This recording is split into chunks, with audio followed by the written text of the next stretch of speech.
Kila ibada ina kusudio lake. Kusudio la ibada ya leo ni kuwakuza watakatifu kiroho, kusudio la kila ibada. Bwana Yesu asifiwe. Lakini kuwauliza kufanya kusudio kubwa, zuri lililokusudiwa. Na leo tumekusanyika hapa si tu kwa ibada, bali kwa ajili ya kutoa sadaka maalum ya ukamilishwaji wa kanisa hili. Nimebahatika kuhudhuria siku za machangizo, na sabato moja nilikuja hapa nikiongozana na mwenyekiti wetu wa conference. Tulikuwa na Mheshimiwa Mpina, wangapi nakumbuka, kwa ajili ya hili paa. Kwa nimeona kwa macho yangu kazi ikifanyika hapa. Sasa siku nikaja nikakuta lile kanisa letu la zamani wamelivunja. Kwa kweli mlifanya jambo jema sana. Kama msingelivunja, mimi ningeongozana na familia yangu na nyundo, tungalikuja kuliweka chini. Usije ukasema masuala ya museum au historia imeshapitwa na wakati tayari. Kwa hivyo asanteni kwa kanisa hili zuri ambalo tunatamani likamilike kabla halijapitwa na wakati. Nimesemaje? Likamilike kabla halijapitwa na wakati. Majengo yanapitwa na wakati, utashangaa. Hapa niliposimama palikuwa juu sana, sasa hivi naona panataka kuwa pa kawaida. Siku vigai vitakapokaa na kila kitu kikakaa, panakuwa tena nini? Pa kawaida zaidi. Bila kuchelewa halitutoshi, lakini litaendelea kutotosha, maana tutakuwa tunaendelea kujenga makanisa mengine kadri tutakavyoruhusiwa kufanya. Nimechagua kusoma nanyi fungu moja, halafu tutoe sadaka yetu ya upendo, tuende kwa chakula cha mchana. Mnaonaje? Kwani mpaka tuhubiri sana ndipo sadaka itolewe? Simeshajua tu, hata nikishuka tu sasa hivi apande MC tayari tutatoa. Bwana wabariki sana. Ninaomba tusome pamoja nami fungu hili moja la Habakuki sura ya 2 na aya ya 1, kama lilivyosomwa na Madam Bahati hapa katika kukazia ibada ya leo.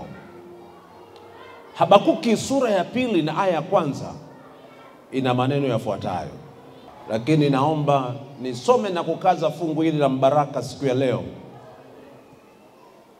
Anasema, mimi nitasimama katika zamu, malizia, katika zamu, sijasikia, katika zamu gani? Yangu. Nitajiweka juu ya mnara, nitaangalia ili nione atakaloniambia na jinsi nitakavyomjibu katika habari ya kulalamika kwangu. Tuombe. Baba mwema, asante kwa sababu ya ibada ya leo. Asante kwa sababu ya neno lako. Tunapokwenda kulipitia kwa ufupi, Mfalme wa milele, gusa mioyo yetu tukaokolewe siku utakaporudi. Katika jina lake Yesu, amina. Habakuki ni moja ya manabii wenye sifa ya nabii mdogo. Wahubiri wengi wameendelea kuhubiri juu ya manabii wakuu, Isaya na wengine akina Daniel na Yohana wa Ufunuo na kadhalika. Lakini hawa wadogo hawa kama akina Habakuki, kama akina Yoel, au kama huguswa mara chache siku maalum kama za leo. Bwana Yesu asifiwe sana. Habakuki anakuja kwetu na mambo makubwa manne katika fungu hili. Cha kwanza, anasema nitasimama katika zamu yangu. Mwambie jirani yako, usimswitch off pastor, ameanza na atamaliza sasa hivi tu. Haleluya. Nitasimama katika zamu yangu. Jambo la pili, nitasikiza atakalo niambia Bwana. Bwana Yesu asifiwe. Na jambo la tatu, jambo la pili nitasikiza. Jambo la tatu nitaona. Halafu jambo la 4, nitakavyomjibu, mwitikio wangu kwake. Mambo makubwa mangapi? 4. Jambo la kwanza, Habakuki anakuja kwetu akionyesha moyo wa uaminifu. na kusimama mahali anapopaswa kusimama. Hebu nisikilize vizuri. Ukisikia baba mwenye nyumba analia, nimesemaje? Hivi huwa analia kwa sauti ya ngapi? Mama, najua mama analia kwa sauti ya kwanza. Baba analia kwa sauti ya ngapi? Ya 4 au ya 3, wao wanacheza hapo. Ukisikia baba analia, chakula hakuna, mama anasema nimehangaika juma lote, wewe umetulia tu, wazo linakuja, huyu baba hakusimama mahali ambapo baba anapaswa kusimama.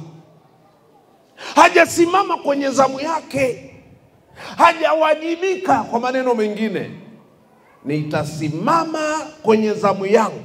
Ni mahali pa wito wa kiroho kuhakikisha ya kwamba kila mmoja wetu anafanya sehemu yake mahali alipo. Nimewagombeza kanisa la Mungu leo. Katika conference yetu na mahali pengine panasisitiza namna kila mshiriki atakavyochukua nafasi yake, kwamba ya uinjilisti, kwamba ya kurudisha zaka na sadaka. Tumesha toka mahali ambapo mtaa wa Kishiri wamevuka goli, tumetoka huko. Sasa hivi mchungaji amebanwa kutoa maelezo. Je, kila mshiriki ameshika zamu yake? Haleluya, haleluya. Kushika zamu yako ni dalili ya ukomavu wa kiroho na sio vinginevyo.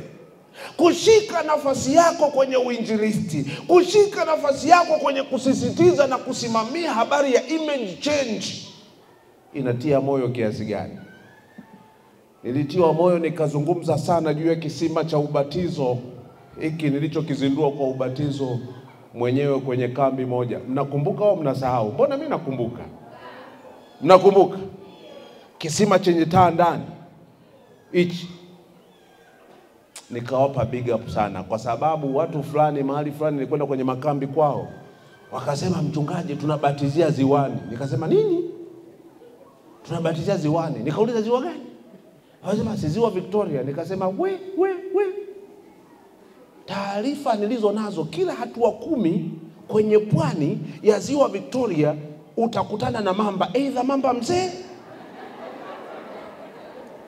kijana au mtoto. Nikasema sithubutu kubatizia ziwani. Nilipoangalia wabatizwa wamenyongea, nikasema sio kosa lenu, twendeni. Nilichoagiza nikamwambia mchungaji, naomba nimalizia au niache? Koma, nimalizia au niache? Nikamwambia mchungaji nitafutie mashemashi mabouncer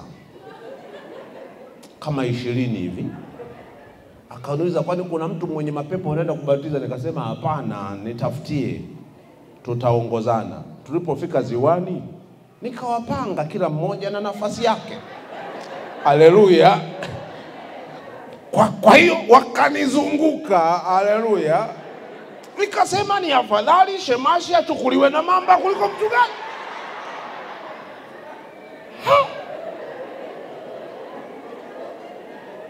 Nani hapendi kula ugali hapa?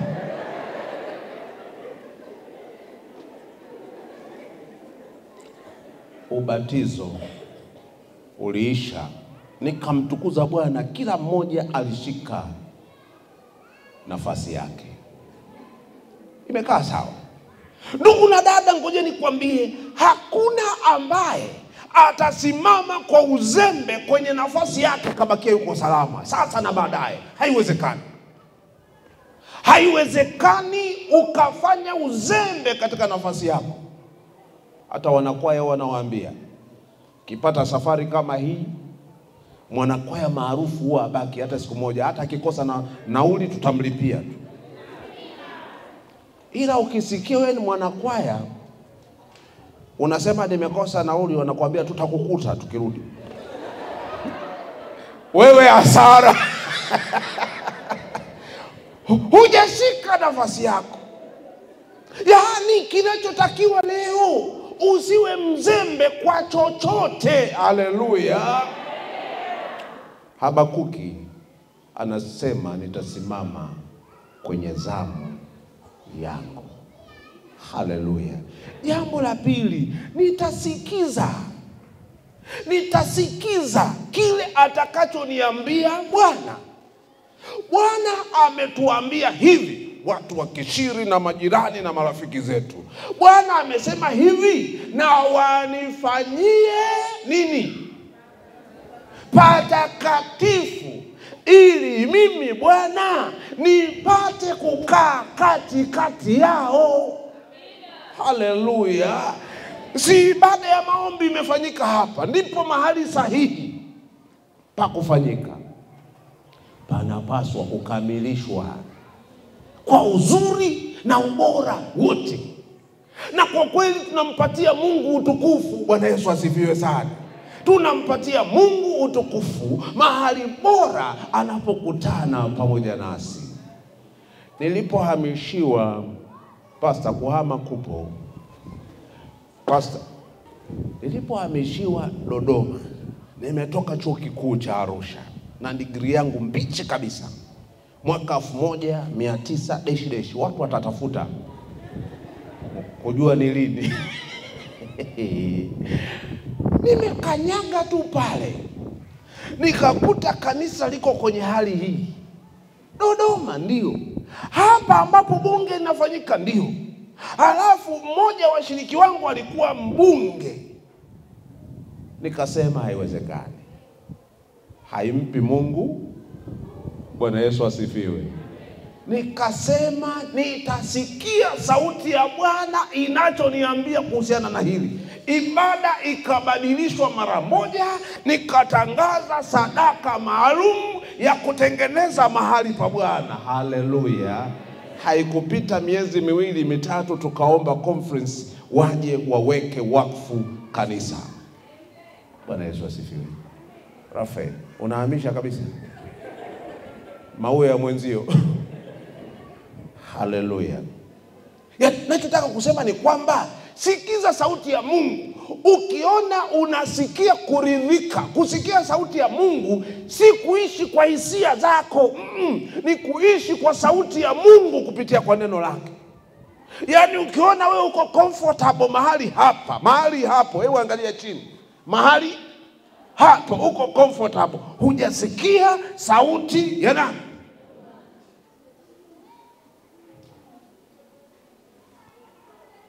Sikia, mwishoni mwa sura ya 2 hii ya Habakuki, ndipo mahali Habakuki aliposema dunia yote inyamaze nini? Maana nini? Bwana yuko wapi? Bwana yuko wapi? Wapi hapo? Wapi? Wapi? Wapi? Wapi? Anaweza akatulia na sisi hivi? Usafi, uzuri ni karibu na utakatifu. Sikia sauti ya Mungu leo.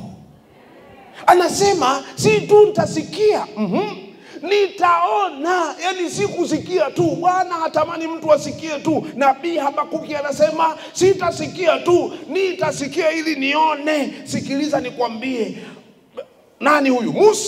Musa katika kijiti kinachoungua akiteketei anasema nitageuka ili nione. Swala la kuona ni namba 2, kusikia ni 1, kuona ni namba ngapi? Namba 2. Nitageuka nione maajabu ya Bwana. Nimesikia lakini natamani kufanya nini? Kuona. Nabii Habakuki anasema nitaona Bwana atakachokitenda, Bwana atakachokifanya hii leo. Haleluya. Nami niseme hivi, naungana na Habakuki. Nitasikia lakini nitaona. Namba 4 na mwisho, jinsi wanadamu tutakaosikia na kuona tutakavyomjibu Bwana. Haleluya! Mwitikio wa ibada, mwitikio wa maombi. Ninamshukuru sana mwinjilisti amesema hapa ya kwamba leo tusipeleke mawazo yetu kwenye mambo ya changizo tu, tupeleke mioyo yetu kwa Bwana. Nikatiwa moyo sana na sentensi hiyo. Maana sentensi iliyoona mbali, imeona watu waliokuja kwa ibada leo watafanya hiki, lakini mlengo ni kumfanya Bwana apewe sifa na sio mwanadamu. Bwana peke yake atatukuzwa. Kwa hiyo Habakuki sura ya 2 na aya ya 1 hutufundisha kusimama kila mmoja wetu kwa uaminifu. Haleluya! Hasa katika nafasi zetu. Lakini pili, Habakuki anatufundisha kusikiza kwa subira sauti ya nani? Ya Mungu. Na wakati huo huo tunaposikiza, hamu ya kuona ipatikane. Nitasimama katika zamu yangu, nitainuka, nitajinyoosha juu ya mnara, nami nitazame, naam, ili nione atakayoniambia na jinsi nitakavyomjibu Bwana. Simama katika zamu yako. Haleluya! Usilale, kuwa macho. Haleluya! Mtu mmoja anamwangalia jirani yake, nikitoa hilo agizo, sio kusinzia wala kufumba macho ya kimwili hivi sasa. Macho ya kiroho na yawe wazi mbele yetu, maana Bwana anataka kufanya kitu. Simama katika zamu yako. Habakuki anaonyesha moyo wa mlinzi, kuwa tayari wakati wote. Si muda wa kubakia hivi hivi, bali ni muda wa kuwa alerted. Jina la Bwana linatukanwa sana katika sehemu zetu za ibada. Nilitembelea mahali wakati nilipokuwa mkurugenzi wa idara ya mawasiliano, na nilitafuta kanisa moja hivi, hawajaniwekea kibao, nimepeleka vibao hawajavitundika. Sasa nauliza, hivi hakuna kanisa la Sabato hapa kijijini? Mtu mmoja akasema, lipo, wewe ni mchungaji? Nikasema ndio. Lipo kanisa moja hivi, halijaisha vizuri, lakini wameweka dishi. Nimesemaje? Nikamwambia nipelekeni. Wakanipeleka bwana. Kweli lilikuwa kanisa letu la Sabato, halijaisha, lakini kuna dishi la kupokelea mahubiri ya satellite. Tuna mtu kanisa Bwana, tusipokuwa na makanisa mazuri yaliyokamilika. Ninaomba niwatie moyo sana rafiki zangu wa Kishiri, mnapotualika hivi kuungana pamoja kwa ajili ya kukamilisha kanisa hili. Hii ni kusimama katika zamu yetu. Tudumu katika maombi, kusoma neno na kuzingatia na kuona sauti ya Mungu ikinena pamoja nasi. Napomaliza naomba nikaze mambo machache yafuatayo. Kinachofafanuliwa hapa kwetu ni kudumu kusikia sauti ya Mungu. Tusiwe na haraka kwamba tumeelewa. Hujaelewa. Ninyi wenyewe mna watoto, unamtuma nenda, sawa, anakwenda anafanya kitu tofauti na ulichomtuma. Wewe si nimekwambia hivi, mimi nilidhani umesema hivi. Unasemaje ulidhani wakati nilikuwa nikieleza? Hiyo ni tabia ya wacha Mungu wengi. Hawataki kuketi chini na kumsikiliza Mungu na kutafakari kwa makini na kujua wanachotakiwa kuambiwa kufanya. Wao wanafanya vitu juu juu. Sisi hatufanya hivyo, tumeisikia sauti ipasavyo. Tunapaswa kutafuta na kuona kile ambacho Bwana anakisema kwetu kwa wakati. Leo ametuambia tulete sadaka maalum kwa ajili ya ujenzi. Tukisimama katika nafasi yetu, tukisubiri kwa imani, Mungu atatufunulia mapenzi yake, na nyuma yake ataweka ahadi ya pekee kwetu. Nao na wanifanyie patakatifu ili nipate kukaa kati yao. Lakini Bwana yumo ndani ya hekalu lake takatifu. Dunia yote inyamaze kimya mbele zake. Tumpatie Mungu utukufu kwa sadaka yetu ya leo. Bwana atubariki katika jina lake Yesu. Amina. Ngapo wanasema Yesu tusaidie, tufanye sehemu yetu. niliwasiliana na mtu mmoja katika shughuli kama hii, akaniambia sadaka yako ni muhimu sana, Yesu anaiona. Tena kuna wengine wamekuja na sadaka maalum kama ya mwanamke mjane. Ile senti ngapi? Kwa kweli ndiyo yote aliyo nayo. Hiyo sadaka ikapate kibali machoni pa Bwana. Kwa nini msisimame tunapokwenda kuomba? Mchungaji.